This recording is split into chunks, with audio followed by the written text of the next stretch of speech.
E após o ato de terror e depois de quase ter perdido seu pé, graças a Deus, o fotógrafo Nuremberg saiu do hospital.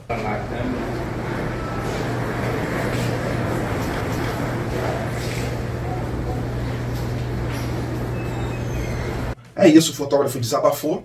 E a gente, além desse assunto, a gente vai falar também sobre o nosso estádio, que já tem data para começar a obra e que irá injetar bilhões e bilhões de reais na economia carioca. Falando sobre Felipe Luiz, tem jornalista que continua dizendo que ele ainda não está pronto e que é uma precipitação.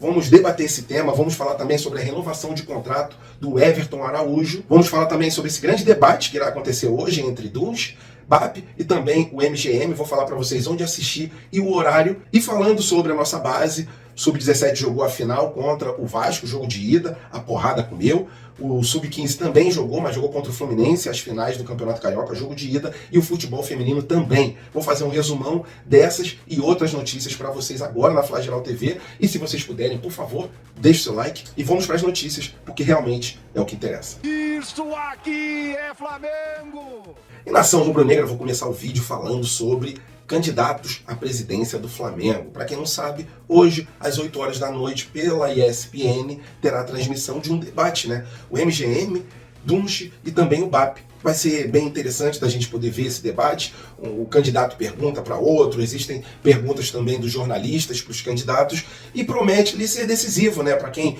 tem o direito de poder votar na Gávea lá para o próximo presidente, com certeza irá ver esse debate e poder tomar ali a sua decisão, né, caso tenha dúvidas ainda. A princípio o BAP está na frente, mas será um grande dia, né, um dia ali para a gente poder enxergar realmente as ideias de cada um e também ver como eles se desenrolam entre si. A verdade é a seguinte: a partir de mais ou menos umas 9 da noite já terão alguns pedaços, eu vou botar os melhores momentos desse debate para vocês à noite, e tomara que tudo dê certo, tomara que não tenha cadeirada de um candidato em outro, né, como a gente já viu esse ano em alguns debates, mas brincadeiras à parte, é isso. O bem do Flamengo é o bem da nação rubro-negra, e que esses 3 candidatos tenham no seu coração somente coisas boas para trazer para o nosso Flamengo, independente de quem vença essas próximas eleições. E o jornalista André Kifuri, ele falou sobre o Felipe Luiz, falou sobre ele estar pronto ou não, disse que é uma precipitação apresentar o técnico como um técnico que já está pronto, mas eu não entendo, cara. Quem está pronto é quem? O Tite, o Sampaoli, são técnicos que não geram resultados? Complicada essa situação. O Felipe Luiz, que tem colocado a base para jogar, na sua entrevista de apresentação ele falou: a minha vantagem é que é do Sub-15 até o Sub-20 eu conheço todos os jogadores. E ele tem mostrado aí que não tem medo de utilizar a molecada da base no time profissional. Tem utilizado bastante o Everton Araújo, o Wesley, o Matheus Gonçalves. Então o Flamengo ele consegue se sair muito bem nessa mistura, né? Uma mescla que ajuda muito os meninos a crescerem e os jogadores mais experientes também a passarem, né, essa vivência para esses atletas novos. E os atletas novos podem carregar o piano ali dos jogadores mais velhos, mais experientes. E em relação ao André Kifuri, vamos abrir aspas para o que ele disse, e aí a gente debate aqui, vocês colocam a opinião de vocês nos comentários sobre essa explanação, que, ao meu ver, não é uma explanação correta, porque o Felipe Luiz tem mostrado que sim, é um técnico pronto, é um técnico eficiente, e ainda vai dar muitas alegrias, não só para a torcida do Flamengo, como para a torcida brasileira, né? Porque tendo um técnico com essa qualidade, quem tem a ganhar são todas as torcidas. Mas vamos lá, abrir aspas aí para o que disse o André Kifuri. É uma precipitação apresentar o Felipe Luiz como um treinador pronto, especialmente num ambiente de futebol em que uma substituição mal sucedida pode significar o apelido de estagiário. Cara, de verdade, irmão, porque ele não é Flamengo. O sentimento da torcida, ao meu ver, não é esse. Se for, coloque aqui nos comentários a opinião de vocês, mas pelo que eu tô vendo, a torcida tem bastante paciência com o Felipe Luiz e não vai tacar pedra nele caso ele erre uma substituição, porque ele já demonstrou que tem muita qualidade e muito estudo. Mas vamos continuar. A pressa é um desrespeito ao valor da experiência numa carreira tão exigente e difícil.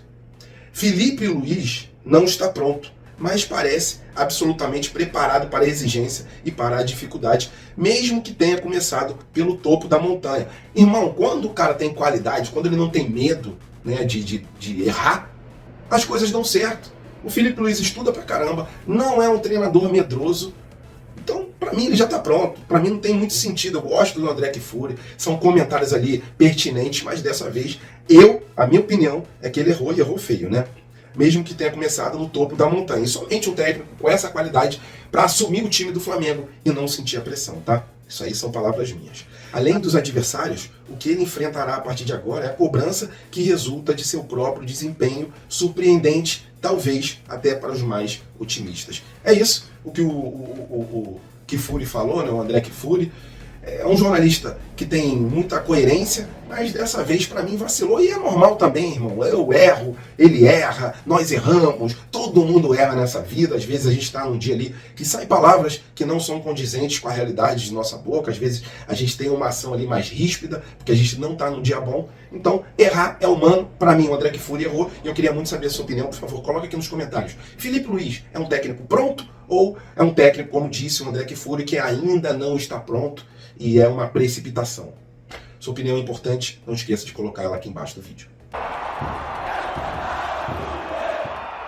E falando agora sobre a nossa base também do nosso futebol feminino, o Flamengo está em 3 frentes nas finais do Campeonato Carioca. Está no Sub-15, está no Sub-17 e também está no futebol feminino. Futebol feminino, que o Flamengo empatou com o Fluminense por 1-1 no último sábado. Flamengo que na segunda partida, caso empate novamente, esse jogo vai para os pênaltis. Pelo Sub-15, mesma coisa, né? Empate em 1-1, jogamos também contra o Fluminense, com destaque para o Pedrinho, um moleque é muito arisco, muito bom jogador. O Flamengo começou o jogo fazendo 1-0 e acabou tomando empate. Acabou 1-1, assim como no futebol feminino também, né? Acabamos tomando gol ali no segundo tempo, próximo do final da partida, mas nada que nos aborreça, ok? Em relação ao Sub-15, a primeira partida foi fora de casa contra o Fluminense e agora a próxima partida será na Gávea. Então a gente tem pelo menos a vantagem de ter a torcida a nosso favor. Em relação ao Sub-17, a partida foi na data de ontem, no domingo. O Flamengo conseguiu empatar um jogo que estava numa dificuldade muito grande, né? O Vasco tem um bom time, tem um jogador deles, que se não me engano é Pedrinho também o nome, moleque muito bom jogador, fez até o gol do Vasco. E em relação ao Flamengo, um golaço do Lucas Vieira. Mas lembrando para vocês que o Flamengo está com vários jogadores lesionados, né? O Joshua voltou, mas só pôde entrar no finalzinho do jogo, porque ficou contundido durante um bom tempo, então está readquirindo aquele ritmo de partida. O Pablo, que é um volante que eu tenho certeza que em breve a gente vai estar vendo nos profissionais, não estou nem falando do Sub-20, com certeza ele terá uma passagem no Sub-20, mas um moleque tem uma qualidade ímpar. Então o João Guilherme falou dele, comentou no Twitter, perguntou se alguém conhece o Pablo. Se não conhece é para ver os lances dele, que o moleque é muito bom jogador. E eu assino embaixo em relação ao que o João Guilherme falou. Realmente é muito bom jogador, tem uma qualidade ímpar e fez muita falta nessa final. Tem feito muita falta nesse time do Flamengo. Um jogo conturbado, a porrada comeu no final da partida. O Flamengo fez o gol com o Lucas Vieira.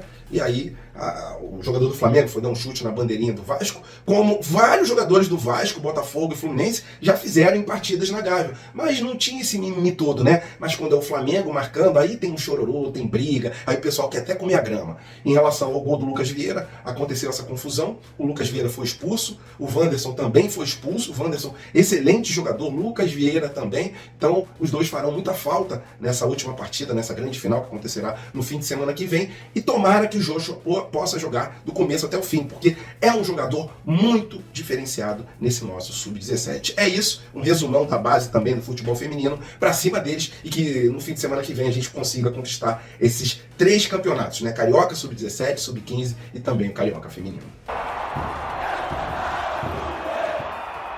E falando sobre valores econômicos do novo estádio do Flamengo, ele vai ajudar muito a cidade do Rio de Janeiro. Saiu um estudo divulgado ali pela Prefeitura do Rio, onde dá conta de que o Flamengo em 10 anos com esse estádio vai movimentar quase 6 bilhões de reais. Isso também contando com o valor das obras, o valor do estádio de uma forma geral.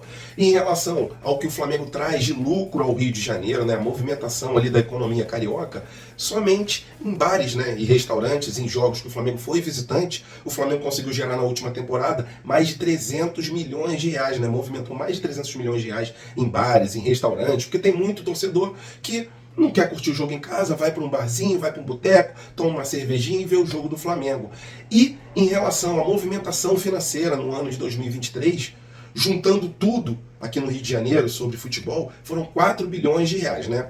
das 4 torcidas do Rio de Janeiro. Sendo que mais de 2 bilhões de reais, mais de 50% foram movimentados pela nação rubro-negra. Então é de vital importância esse estádio. Não é que a prefeitura é boazinha e ajudou o Flamengo a construir um estádio. Não, o Flamengo vai fazer uma movimentação financeira gigantesca, principalmente numa área morta aqui no Rio de Janeiro, que é aquela área portuária. Então movimentando muito dinheiro e salvando a economia carioca. E falando sobre a data do início das obras, o responsável por essa movimentação, Boldin, ele revelou que o estádio ficará pronto, a previsão é para novembro de 2029, e que o início das obras se dará a princípio em maio de 2026. Então é isso, ano que vem ainda não começarão as obras, mas a partir de maio de 2026 tudo estará tranquilo, até porque para iniciar as obras tem que ter muito estudo, tem que viabilizar ali projetos, né, em relação também à parte de trânsito. Então é bem complicado, precisa desse tempo, e quando começar a obra, né, são em torno de 3 anos para terminar,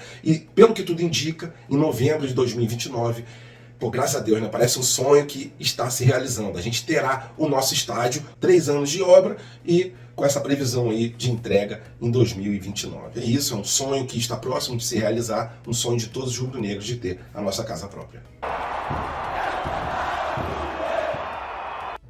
E rapaziada, agora apenas uma curtinha. Graças a Deus a gente viu no começo do vídeo Nuremberg, José Maria, ele que é o fotógrafo que foi atingido ali por bomba no estádio Arena MRV. Atos de terrorismo, na minha opinião, porque você jogar uma bomba num ser humano é algo assim que é inimaginável, ainda mais sendo um esporte, sendo futebol, onde era para as pessoas ficarem felizes, né, terem ali uma harmonia, e isso não aconteceu, principalmente nessa final da Copa do Brasil. Ele quase teve o pé amputado, né? Quebrou 3 dedos, rompeu o tendão, mas conforme a gente pôde ver, ele já saiu do hospital e ele desabafou sobre essa situação, agradeceu muito as mensagens de apoio, e o STJD, em relação à punição daqueles atos, né, no estádio do Atlético Mineiro, eles interditaram o estádio do Atlético Mineiro, eles só podem jogar com portões fechados, e o Atlético Mineiro corre atrás, tenta recorrer, mas, galera, o mínimo que pode acontecer, eles ficarem sem estádio até o começo do ano que vem, até fevereiro, março, porque são cenas que não podem voltar a acontecer, porque do mesmo jeito que ele quase teve o pé amputado, poderia ser em outra região do corpo, ele poderia perder a vida. Então a gente precisa chegar a esse ponto. Espero que o STJD seja muito rigoroso em relação a liberar o estádio deles e que isso demore muito, mas muito tempo para acontecer, né? Mas é aquilo, né? Infelizmente a gente sabe a ligação que a diretoria do Atlético Mineiro tem com a CBF, né? E aí as coisas acabam ficando mais fáceis para o time lá de Belo Horizonte, mas tomara que isso não aconteça nesse caso. É o que a gente torce, que a punição deles seja exemplar. E falando agora sobre o nosso volante, o Everton, com 2 T's, segundo o jornalista Vene Casagrande, o Flamengo está encaminhando uma renovação com esse jogador, né, um volante que com certeza já está despertando o interesse de clubes europeus, mas é o seguinte, o Flamengo tem ali no contrato com o Everton Araújo uma situação de jogador de base, né? Um salário muito baixo, um dos salários mais baixos do elenco rubro-negro. E por esse futebol que ele está demonstrando dentro de campo, o mínimo que a diretoria do Flamengo tem que fazer é a renovação e uma valorização de salário também para o jogador. E segundo o Vene Casagrande, é isso que irá acontecer. O Flamengo já está com conversas adiantadas com a staff do volante, um volante que tem muita qualidade, botou o Hulk no bolso, botou vários jogadores no bolso quando estava dentro de campo, e o mínimo que a gente pode ter é uma renovação, até porque o valor da multa dele é muito baixo, né? Em torno de 40 milhões de reais, né? Menos de 8 milhões de euros, ou em torno de 8 milhões de euros, mais ou menos. Então é um valor baixíssimo para um atleta de tanta qualidade. E é isso, né, cara? O Felipe Luiz, ele consegue ali pegar jogadores da base, já conhece a galera do Sub-17, Sub-20, e está aproveitando muito bem as nossas joias no time profissional, fazendo o que a maioria da torcida sempre pediu para fazer, né? Mesclando jogadores com experiência e jogadores com menos experiência. Isso aí sempre dá muito bom, e o Felipe Luiz é especialista em fazer esse tipo de situação. Valeu, nação, tamo juntos, tem uma segunda-feira abençoada, não se esqueçam, 8 da noite, ESPN debate entre os candidatos à presidência do Mengão.